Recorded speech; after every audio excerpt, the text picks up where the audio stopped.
In this video, I'm going to show you how to create a villain voice on 11 Labs.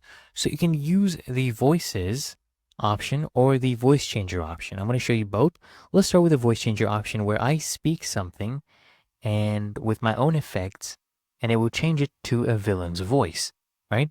So I'll go ahead and record audio, but before that, let's choose a voice. So we'll come here and search for voices, search for the tag or label villain. Now let's listen to this. They watch the rain and down their cokes. Okay, that sounds like a villain, so we'll choose that. It was a little bit loud, but that's okay. So that is a villain voice. I'll go ahead and add this to my voices, and I will go ahead and use this.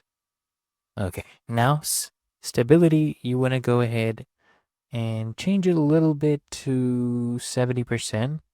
Similarity, you can leave it at high. Okay, the reason I'm doing this is because the more stable you do it, the more monotone it will sound, especially for text-to-speech. But since this is audio, you can also leave it at 100%. It will be fine.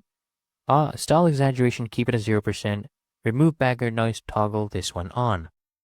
Now, come here and record your audio. Choose your mic, then click on Start. I am a villain. The most powerful villain in the whole world, and you must fear me. Alright, that seems fine. Now, what you want to do is just click on Generate Speech to start generating. Let's see how I will sound after this. I am a villain.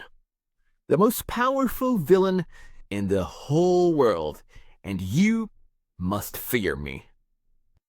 Alright, so this was much better than the screaming they had in the example. Now you can go ahead and do text-to-speech with the same voice. Let's go ahead and do this in the villain voice. Let's see how this one sounds.